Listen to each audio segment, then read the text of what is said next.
হাসিনার দেশ থেকে আরো দূরে ইহুদি ভূমি বাংলাদেশকে নিয়ে বড় সিদ্ধান্ত নিয়ে নিল ইসরায়েল। কেন বাংলাদেশের মাটিতে পা রাখা বারণ? কোন কোন দেশকে রিস্ক ফ্যাক্টরের তালিকায় রাখছে ইহুদি ভূমি? গাজার জন্য কত বড় বিপদে ইসরায়েল?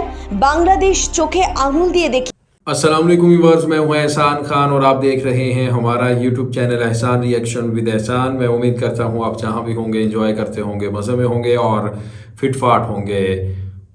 इजराइल ने साफ साफ कह दिया है जो फ़लस्तीन की मदद करेगा वो हमारा दुश्मन है।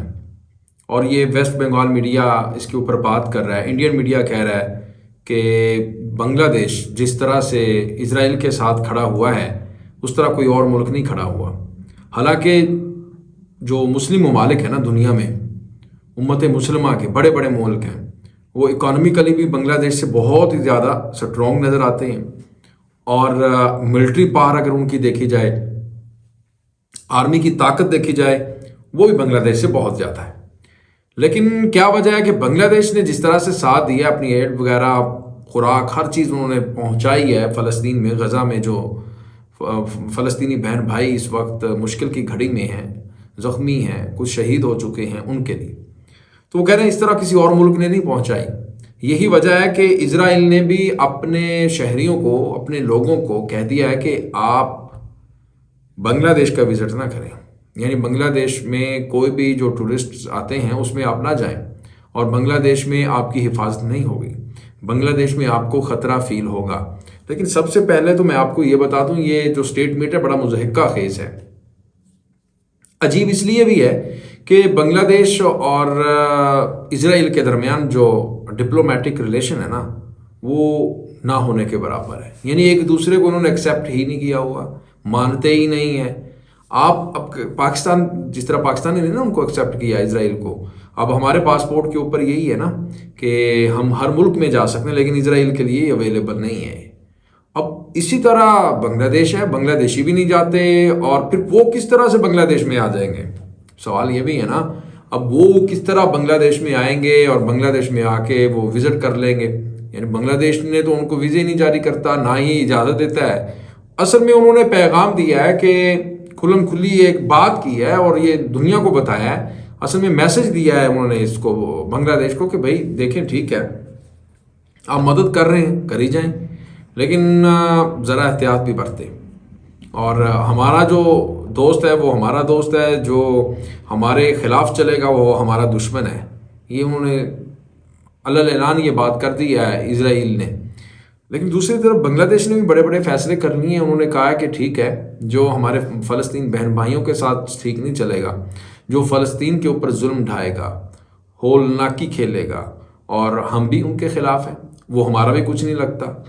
क्योंकि मुसलमान तो मुसलमान, एक भाईचारे का एक ताल्लुक़ है। मुस्लिम जितने भी पूरी दुनिया में, चाहे वो ईरान में बैठा है या पाकिस्तान में बैठा है, दुनिया के किसी भी कोने में बैठा है, उनके दरमियान अखुवत का रिश्ता है, भाईचारे का रिश्ता है, तो ये तो टूटने वाला नहीं है। इसी के ऊपर वीडियो है। इंडियन मीडिया मज़ीद क्या कह रहा है मैं चाहता हूँ वीडियो देख लें, फिर हम इसके ऊपर बात करेंगे। 3, 2, 1 एंड।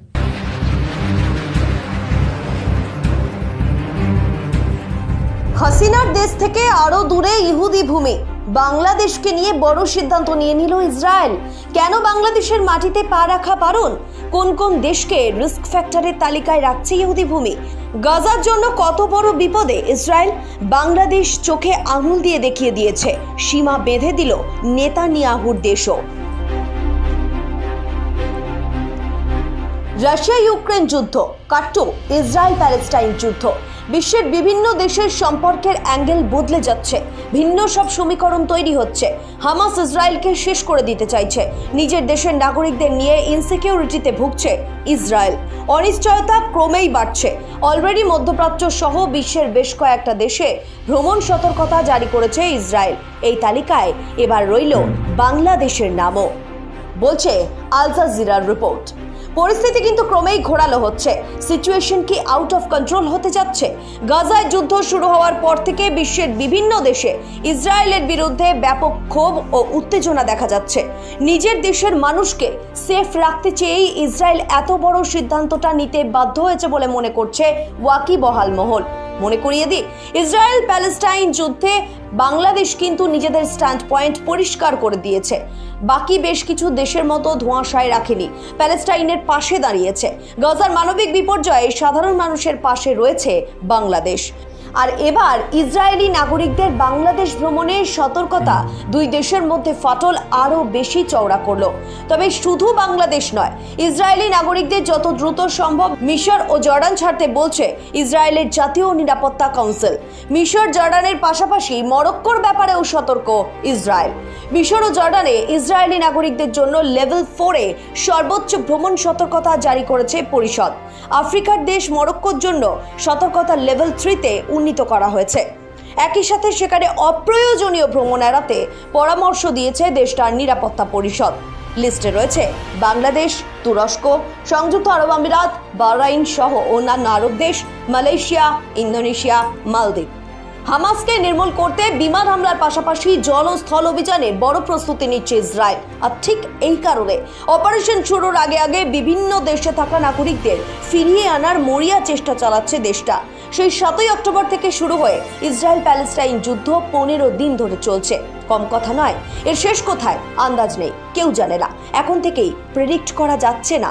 শুধু ইসরায়েল নয়, অবরুদ্ধ গাজা উপত্যকায় ইসরায়েলের বিমান হামলার প্রতিবাদে যুক্তরাষ্ট্রের নাগরিকরা ক্ষোভের শিকার হতে পারে, এমন শঙ্কার কথা জানিয়ে নিজেদের দেশের নাগরিকদের জন্য বৈশ্বিক ভ্রমণ সতর্কতা জারি করেছে যুক্তরাষ্ট্র। আর मित्र देशेर देखा देखी एबार सेई पथेई हांटलो इहुदी। वीडियो देखी आपने, इंडियन मीडिया यही बात करता हुआ इस वीडियो में नज़र आ रहा है कि इजराइल ने स्पेशल अपने जो सिटीज़न हैं उनके दूसरे अदर कंट्रीज़ के अंदर रहते हैं उनको कहा है कि आप यहाँ से निकल जाएं, जितने भी मुस्लिम ममालिक हैं उसमें आप ना रहें।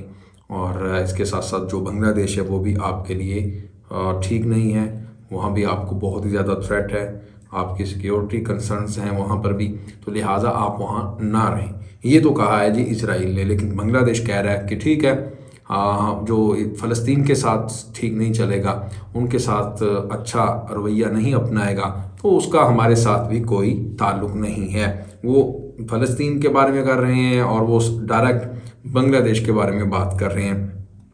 तो वो अब जो इंडियन मीडिया है इसके ऊपर ये बात करता हुआ भी नज़र आ रहा है कि इजराइल और जो बांग्लादेश हैं आपस में एक दूसरे के दुश्मन हो गए हैं, एक दूसरे से इनकी दुश्मनी हो गई है, क्योंकि वो अपने आप वो साफ वो कह रहे हैं कि जो बांग्लादेश है वो हमारे ख़िलाफ़ चल रहा है और जो बांग्लादेश है वो भी फ़लस्तीनियों की मदद करता हुआ नज़र आ रहा है। अब जो इंडियन मीडिया इस बात को ज़्यादा ना वो मिर्चें लगा रहा है, हाइप क्रिएट करने की कोशिश कर रहा है कि कहीं ना कहीं दोनों की आपस में और लड़ाई करवाएं। और इंडिया में भी कई बहुत सारी जगहों में फ़लस्तीन के हक़ में बड़े बड़े एहतजाज हो रहे हैं, पाकिस्तान में हो रहे हैं, दुनिया भर में हो रहे हैं। वो एक अलग बात है कि इंडियन जो गवर्नमेंट है वो इजराइल की हिमायत में खड़ी हुई है, इजराइल के साथ खड़ी हुई है, लेकिन उनकी जो आबादी है वहाँ पर आपको पता है कि मुस्लिम भी बहुत ज़्यादा हैं। फिर जो सिख कम्यूनिटी है वो भी इस जुल्म को नहीं मानती, किसी भी आप मज़हब से हैं, वो वायलेशन तो इसके ऊपर कोई भी नहीं आएगा ना। जेनोसाइड किया जा रहा है, लोगों को मारा जा रहा है, नस्ल कुशी की जा रही है, इसको तो कोई नहीं एक्सेप्ट करेगा। खैर व्यूअर्स, आपका इस वीडियो के बारे में क्या कहना बताइएगा ज़रूर। इंशाल्लाह नेक्स्ट वीडियो में आपके साथ एक बार फिर मुलाकात होगी, तब तक के लिए अल्लाह हाफिज़।